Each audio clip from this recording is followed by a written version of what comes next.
কথাটা হলো সাহাবায়ে কেরাম এবং মুসলিম উম্মার সকল আলেম,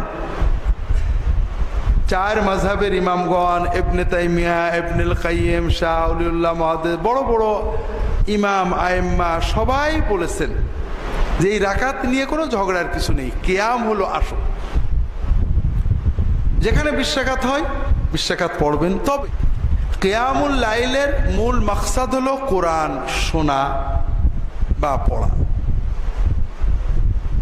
তারাবির নামাজ জামাতে পড়া ওয়াজিব নয়, না পড়লে গুনাহ হবে না। যদি মূল মসজিদে জামাত কায়েম হয়েছে, আপনি তারাবির নামাজ ঘরে পড়েন, কোনো গুনাহ হবে না। তবে জামাতে পড়ার কোরআন খতমের সওয়াব থেকে মাহরুম হবেন। ইশার নামাজ ঘরে পড়লে গুনাহ হবে। কাজেই আপনি তারাবি জামাতে পড়েন বা ঘরে পড়েন, অবশ্যই ইশার নামাজ জামাতে পড়বেন। 2 নম্বর, তারাবির মূল সুন্নত হলো খতম তারাবি বা জামাতে তারাবির কোরআন শোনা। কাজেই মহব্বতের সাথে, আদবের সাথে কোরআনটা শুনতে হবে।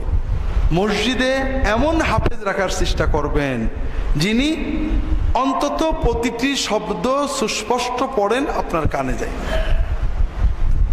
মুখের ভিতরে অর্ধেক রেখে পড়েন না।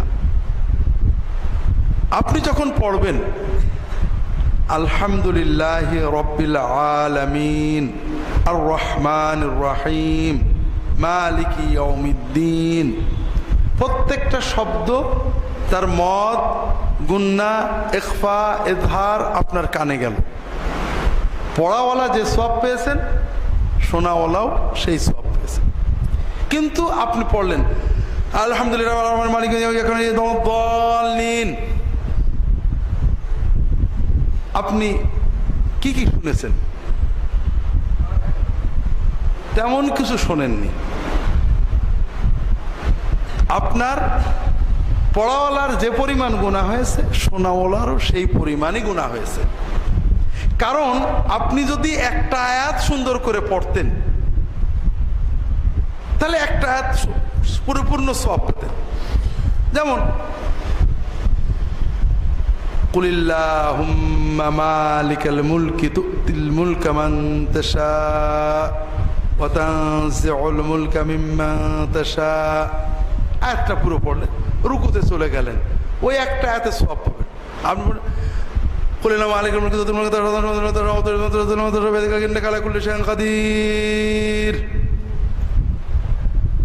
আপনি কি শুনলেন? আপনি আসলে তেমন কিছু শোনেন। এই রকম ভাবে পুরো কোরআন পড়লো, আপনার সওয়াব তো হবেই না, গুনাহ হবে। এজন্য আপনি যদি একান্তই না পারেন, বরং ইশার নামাজ বড় জামাতে পড়ে, তারাবির নামাজ ছোট একটা জামাত করেন, অন্তত সুন্দর করে মহব্বতের সাথে পড়া যাবে। তাতে একটু সময় বেশি লাগুক। যদি তাও না পারেন, তাহলে একা সূরা তারাবি পড়েন। যদি সেই রকম ইমানি মজবুত থাকে, ঘরে আসলেন কিছুই পড়া হলো না, গুনাহগার হয়ে গেলে, এরকম যেন না হয়। সর্ব অবস্থায় মসজিদে মসজিদে সবাই চেষ্টা করবেন হাফেজ সাহেবদেরকে সুযোগ দিতে ধীরে পড়ার। দোষ সব হাফেজ সাহেবের উপর চালানো হয়। হুজুর আমাদের হাফেজ এমন পড়ে কিচ্ছু বোঝা যায় না, অথচ দোষ হাফেজের না।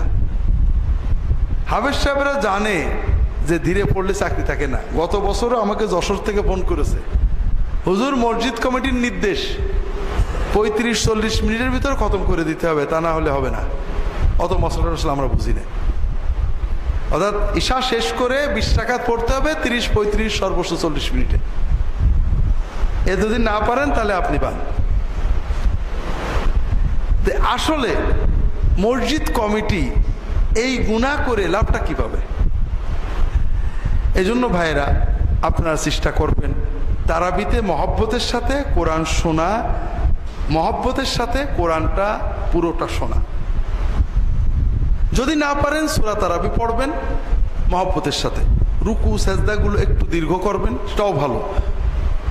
এমন কোরআন যদি পড়া হয় যে যেখানে আয়াত বাদ পড়ে যায়, আয়াতের এক শব্দ খানিকটা বাদ দিয়ে আরেকটা পড়ে, মাঝখানে দুটো তিনটে বাক্য বাদ যাওয়াতে অর্থ বিকৃত হয়ে পরিবর্তন হয়ে যায়, কুফরি কালাম হয়ে যায়, তাহলে খুব কঠিন বিষয় হয়ে যাবে।